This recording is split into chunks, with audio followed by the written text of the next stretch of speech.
This is episode 320 of Jumblethink. T minus 10, 9, 8, 7, 6, 5, 4, 3, 2, 1.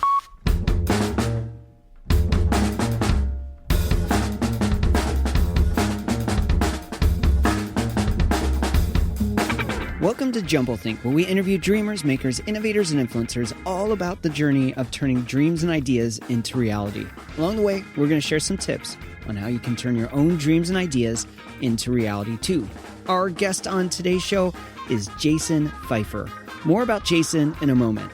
Whether you're a new listener or a longtime fan, if you've never subscribed to Jumblethink, head on over to your favorite place to listen to podcasts, search for Jumblethink, and click that magical subscribe button. Now let's jump into today's conversation.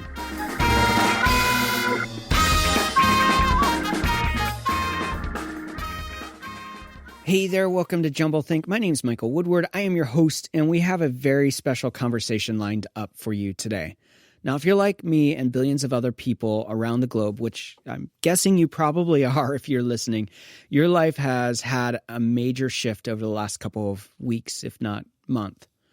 Coronavirus has impacted our lives at every level. We're navigating new norms for working, for family time, for teaching our kids, for grocery shopping, for exercising, and every other part of our life has dramatically changed. Earlier this week, I sat down with Jason Feifer, the editor-in-chief of Entrepreneur magazine, to talk about entrepreneurship, to talk about journalism, and how COVID-19, the coronavirus, is impacting our life. Now, Jason is the editor-in-chief of Entrepreneur magazine, and he hosts 3 podcasts: Pessimist Archive, which is a history show about why people resist new things; Hush Money, which is all about the ways money makes life awkward; and Problem Solvers, about how entrepreneurs solve unexpected problems in their business. He was previously an editor at Fast Company, Men's Health, Maxim, and Boston, and has written for New York, ESPN, Slate, GQ, New York Times, Washington Post, The Guardian, and others. He has a novel he co-wrote with his wife, Mr. Nice Guy, which is currently being developed into a television show.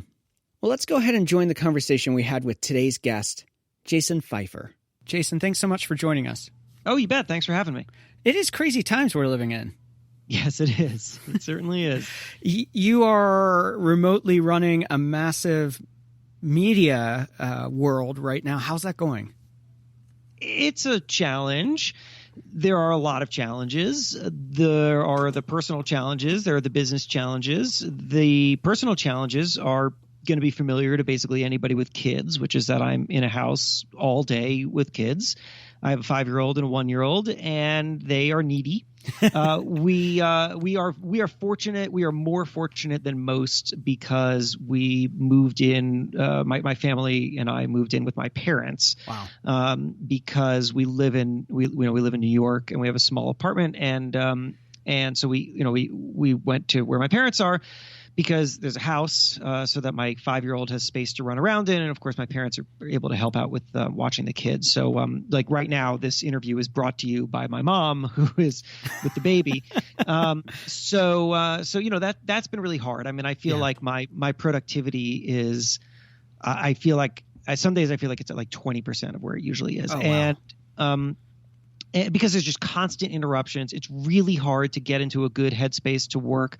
And, I have a lot of tasks that I could do quickly, and a lot of tasks that I really need to set aside a few hours and sink into a project. And I'm having an impossible time getting that second stuff done. And then, then there are the business challenges. Like any other business, we are trying to figure out what this means for us. How does this impact our own economics and our own people, and so we're figuring that out day by day.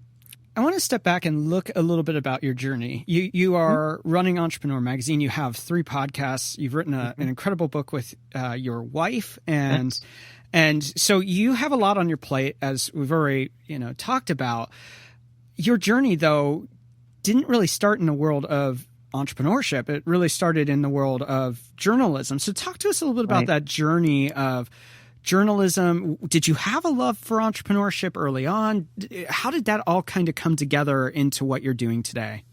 No, I didn't. And I think that the path that I have been on is a real validation of this thing that I've always believed, which is just be open to not knowing where the path goes and following it as you can, because you never know where it's going to take you. But almost certainly, if you're open to it, if you're open to just following that path into the fog, wherever it's going to go, it's going to lead you to something that's better than what you probably had anticipated or dreamt up at the starting point. Yeah. I think that people oftentimes will limit what they think is available to them because they have a particular vision of what they are, or they have a particular goal that they are just laser focused on. And that just shuts down all sorts of other opportunities that are available to you. So in my case, I started out as a community newspaper reporter, and I knew I didn't want to do that, but I thought that what I wanted to do was just do that at a larger scale, get to the New York Times or the Washington Post or something and be a reporter. And so I quit 2 jobs along the way to do that. I quit my first and my second job to freelance to get my name out there more. I realized at my first job, which was this tiny 6,000 circulation daily newspaper in north central Massachusetts, that like nobody at the New York Times was ever reading that paper and reading like my review of the local diner and saying, oh, we got to get this guy in the New York Times, right? Like it wasn't going to happen. So I needed to go to them.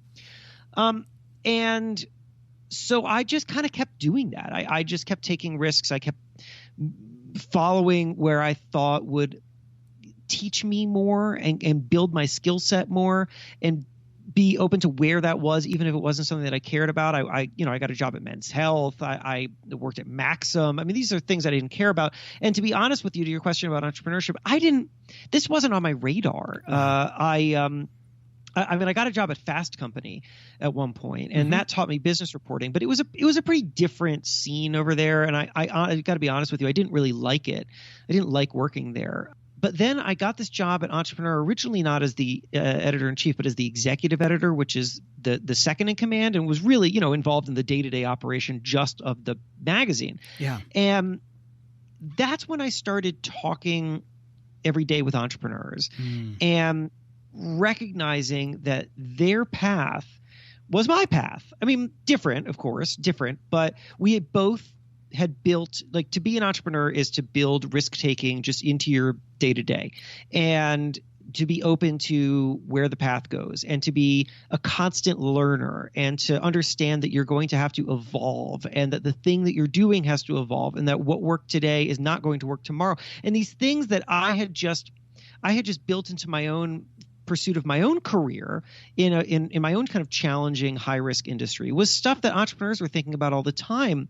And that was the big personal connection to me. Once I saw that, I realized, oh, I have a lot in common with these folks, and I'm really excited by the way that they think. And the more I started hearing from entrepreneurs, the more their perspective started to change me and the way that I approached my work and the things that I wanted to do for myself. And so I just embraced that. I just embraced that merging of worlds. And that's led me to what I am now.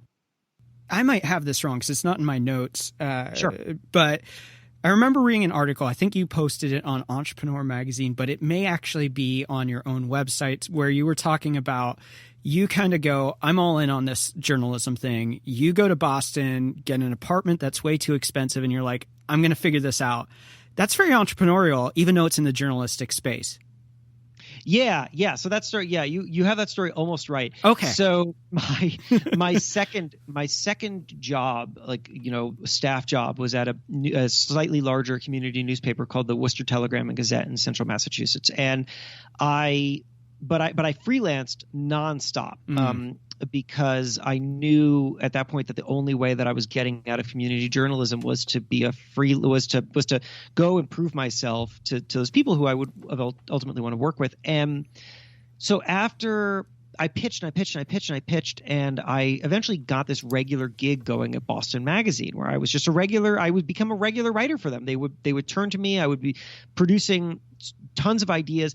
And it actually doing that made me realize this thing that everybody in entrepreneurship and journalism anywhere should understand, which is that there is a lot to be said for excelling at the basics, because most people don't do it. I just wrote this column in the latest issue of Entrepreneur Magazine about this locksmith that I had hired to get me back into my office because I got locked out of my office. And the thing that I realized when I started searching for locksmiths was that most of them were completely untrustworthy. I mean, they were just telling me that they were going to open the lock for $29. They were really short with me. It felt like something bad was going to happen if I worked with these people. And then I met this guy, Jay.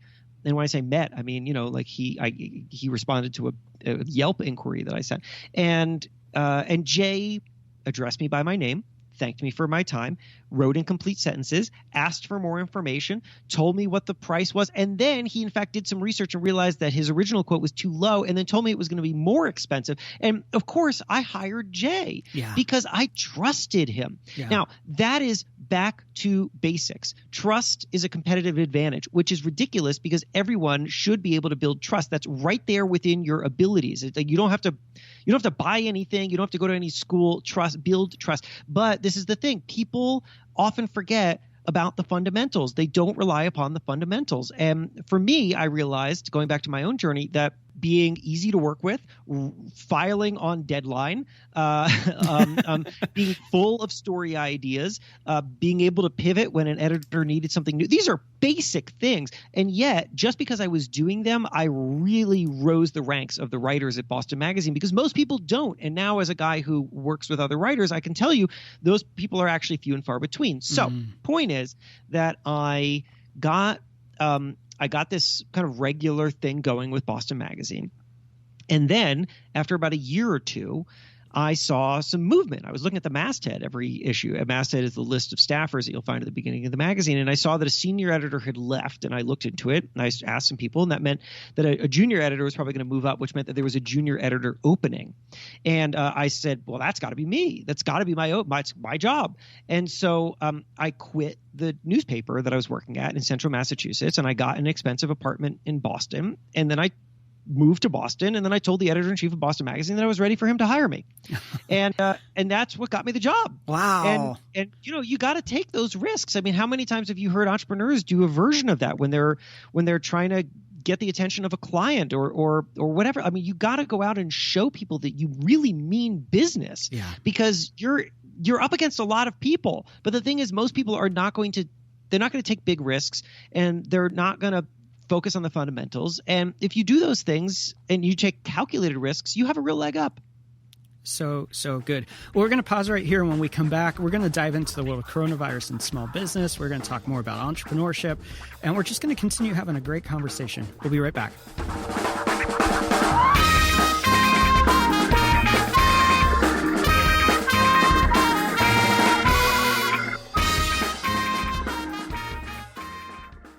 Creating big ideas is really hard to do, especially if you don't know where to start or what step to take. That's why here at Jumble Think later this week, we are launching idea camps, and we're kicking it off with virtual idea camps. These short half-day and full-day classes will walk you through the process of turning those dreams and ideas into reality in real practical terms. We'll work through your ideas right with you, and we'll help you get the strategy and plan in place to make those ideas real. Now, if you want to know about idea camps, here's what you need to do. Head on over to jumblethink.com and sign up for our newsletter. Later this week, we'll be sending out an email with the link to the new Idea Camp website, and we're going to be giving you a discount code for your first class. So head on over jumblethink.com, sign up for that newsletter, and let's start making those dreams and ideas into reality. Now let's return to our conversation with today's guest, Jason Feifer.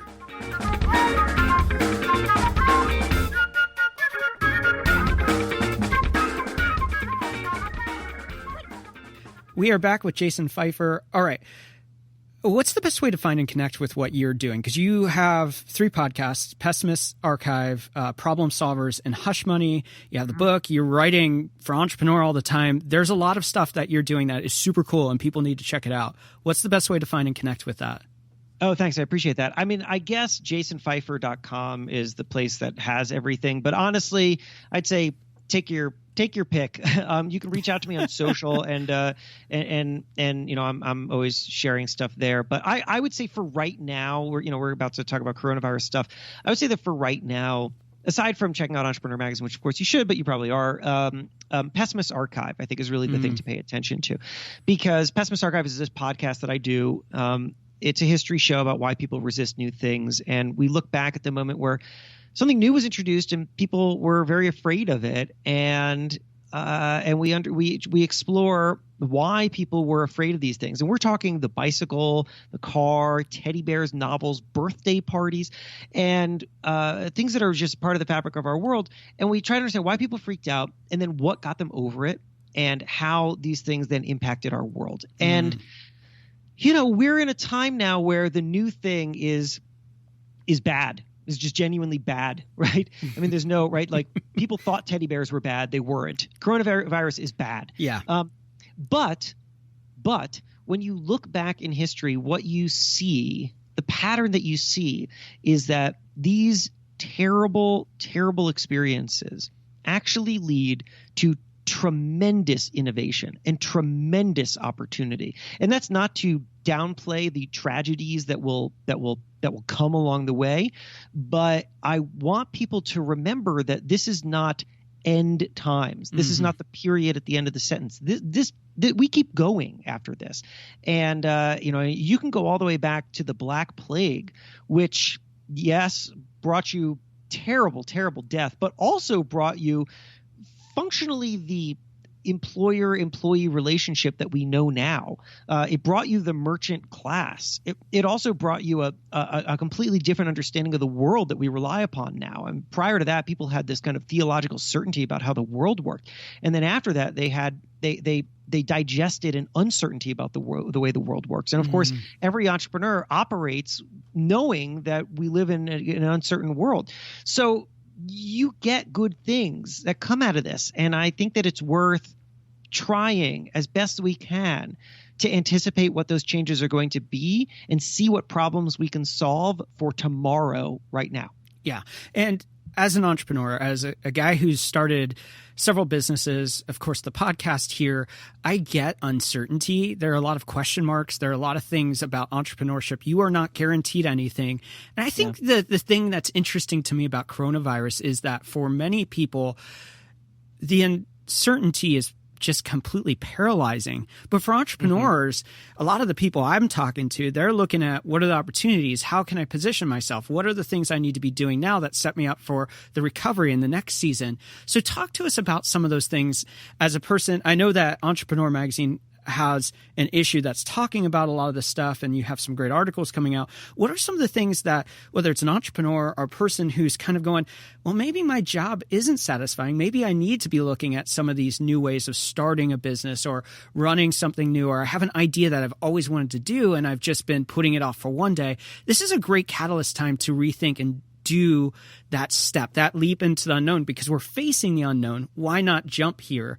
What are the things that they need to be doing to really leverage this season that's horrible for the next season, which could be a breakthrough for them?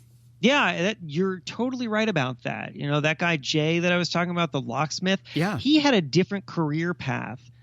And then the 2008 recession happened and he had to move back in with his parents.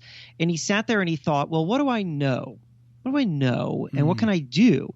And what he knew, because his parents had been in the some sort of kind of customer service engineering space, he knew how to fix locks, and he knew that the industry was actually ripe for disruption because you had all these shady characters in there. And he thought, I could just build upon what I have available to me, knowing that I can solve a problem in a unique way for people. Yeah. And that is a formula that works now.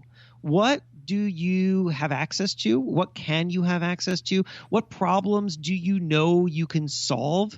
And then get going.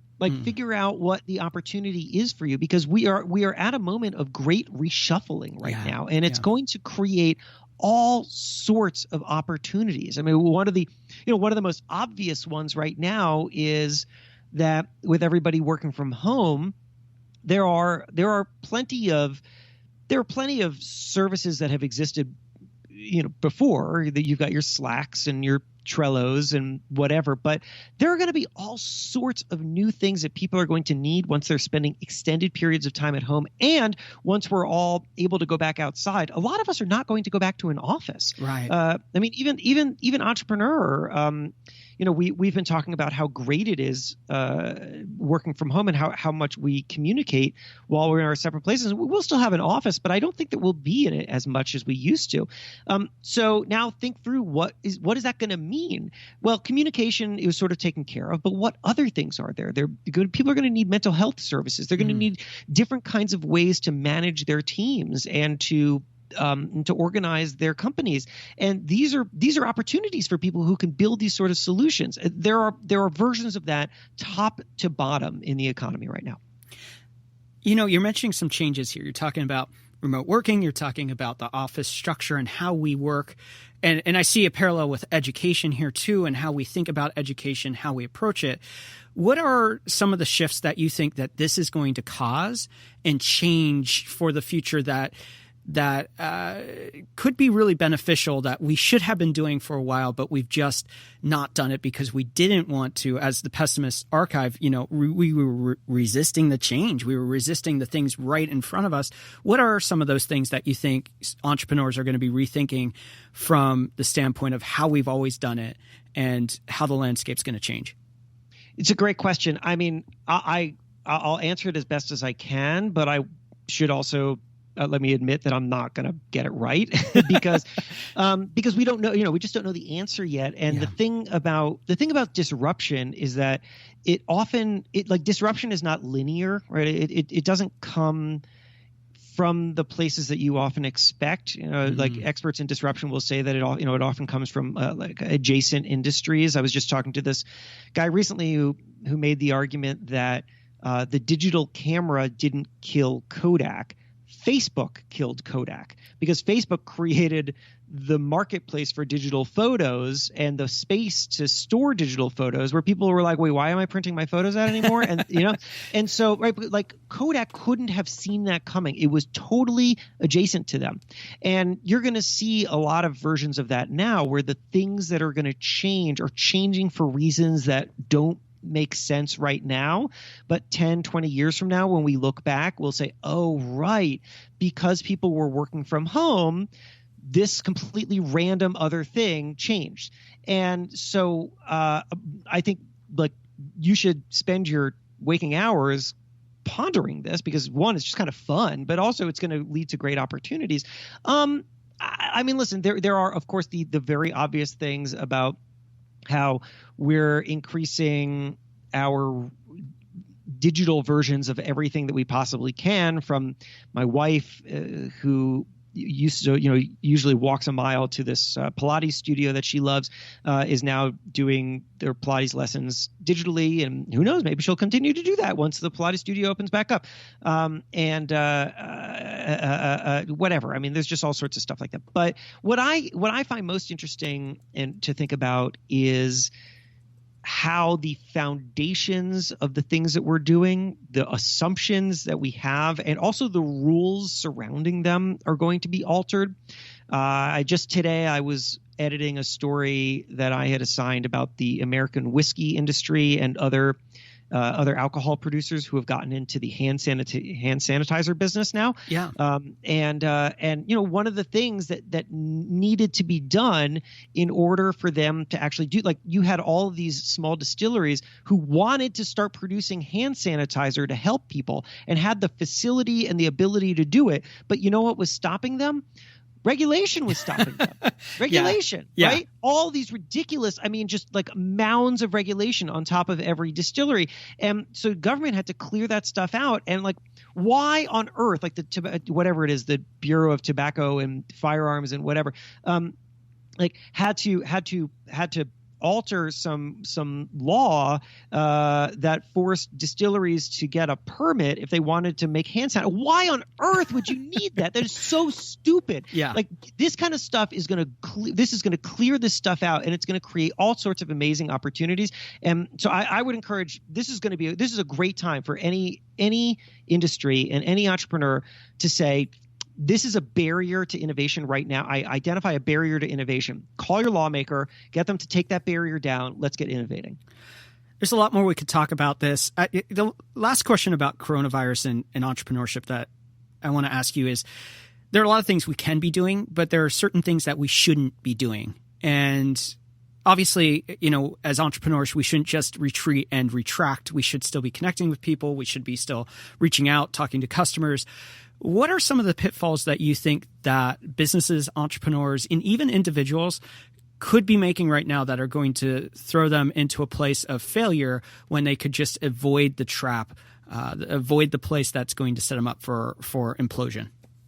That's a really good question. I mean, I think that in a moment like this, there are landmines literally everywhere.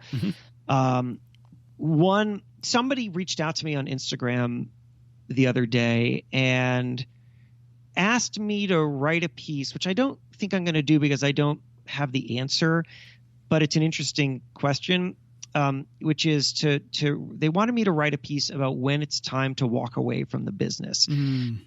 Because, they made this argument that, if there's going to be so much fundamental change, and many people's instinct is going to be to try to pour everything they have into helping their business survive whatever turbulent months and maybe even years we have ahead. And they could be piling everything into a ship that's going to sink because it's just not built for whatever comes next. It was only built for what's before. And so they wanted advice on how to know the answer to that. And I'll be honest with you, I don't have an answer to that right now. I don't think anybody does. It's just far too early. Yeah. Except to say that I think that you need to always be realistic. And this is true whether or not there's a pandemic going on or not.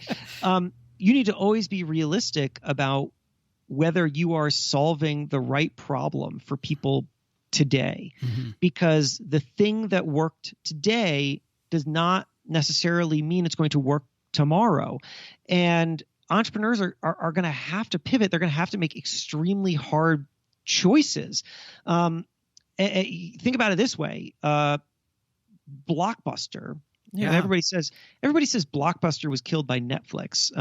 Because they didn't see it coming. They didn't see it coming, didn't see DVDs by mail, they didn't see a streaming coming. And I don't think that's correct. I think that Blockbuster had a lot of smart people working there. They saw it coming. The problem was that they couldn't do anything about it. Yeah. They institutionally couldn't do anything about it because at that point, they were like so many big companies that had become only good at doing the thing that they already do. And they just didn't, they had no systems in place for innovation. They had no way to shut down something that was kind of working. And the only way that they could have really solved the problem was to start when the stores were still full and people were still going in and spending money. But looking 10 years ahead, Blockbuster could say, you know what, these stores are going to drag us into the garbage bin. So we're shutting them down now. Yeah. Like now. While people are still coming in, we're shutting them down now. And that's a really hard decision, and it's one that most companies fail to make, and it's the reason why big companies fail. And so I would suggest that whatever it is that you do, and I'm not saying that closing the business or giving up on what you're doing is the solution. I think for some people it's going to be, for other people it's not. But whatever it is that you do, I think that you need to stomach the idea that difficult decisions need to be made now for the long-term health of your business. And you should be ever alert to what those decisions are going to have to be. We're going to take a break right here. And when we come back, it's Rapid Fire Questions with Jason Feifer.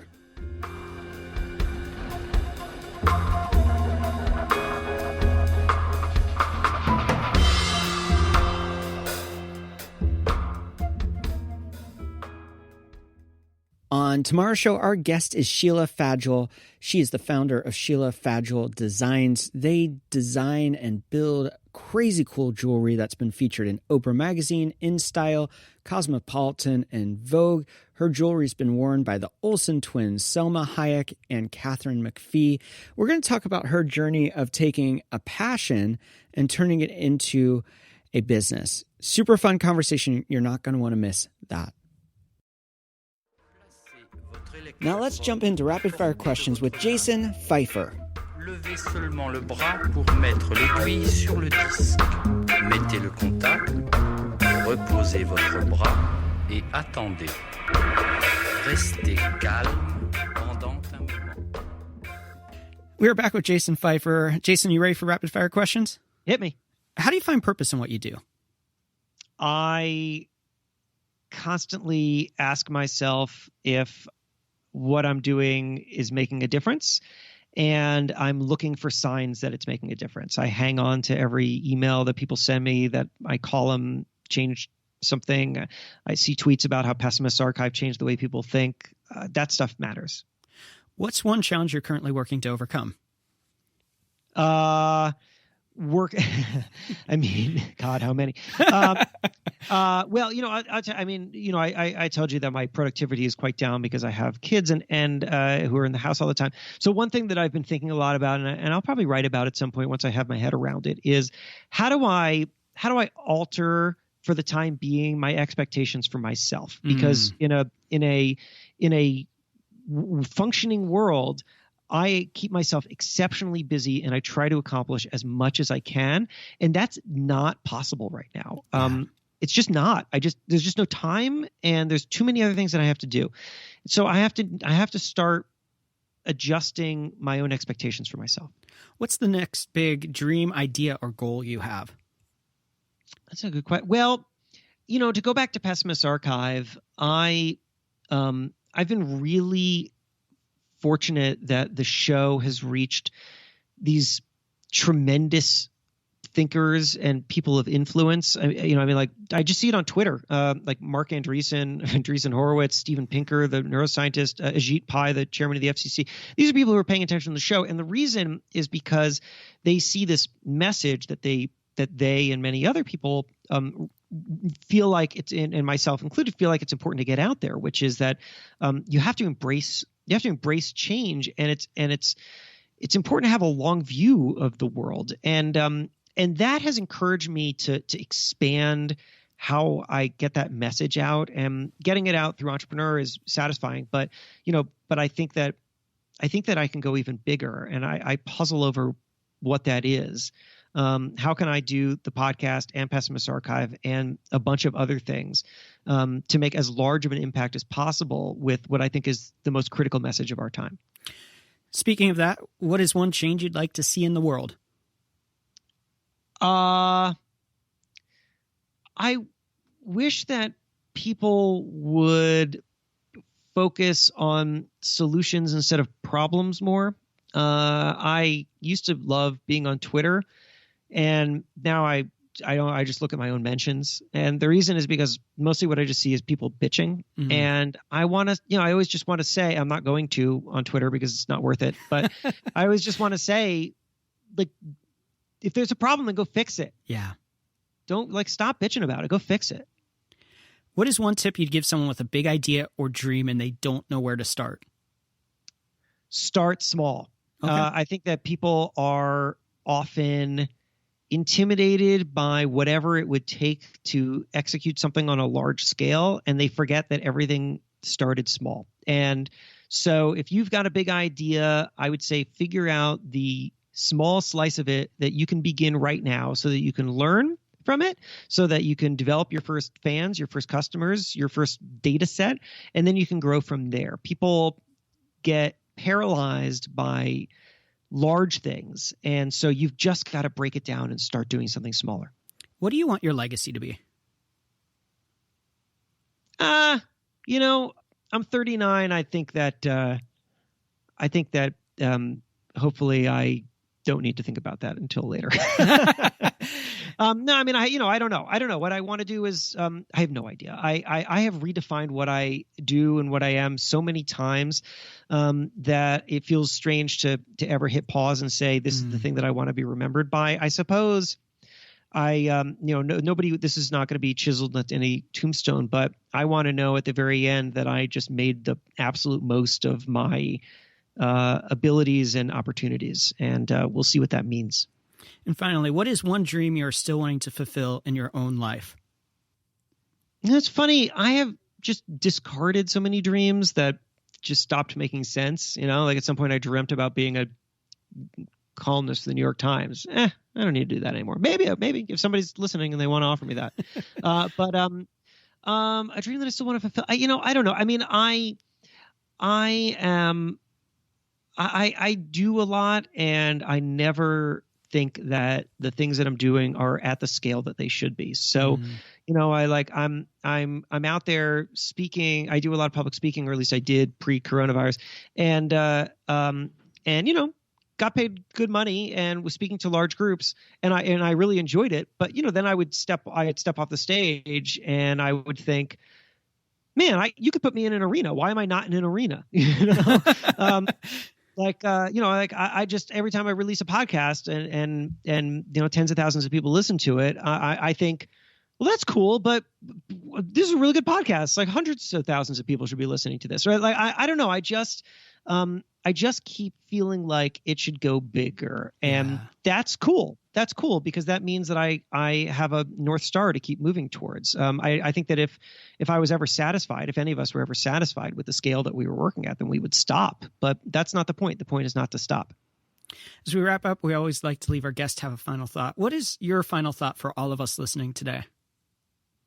My final thought is that we are in, I think that a lot of people have used the word unprecedented. We are in unprecedented times, and you should stop using that word because it's just not true. It's like factually not true, right? I mean, like people keep making the comparison to 1918, and of course that's sort of the most recent version of this. But this stuff has happened throughout our history. I mean, prior to the Black Death in medieval times, the Middle Ages, there was like a plague every few years. I mean, it's just like normal course of life.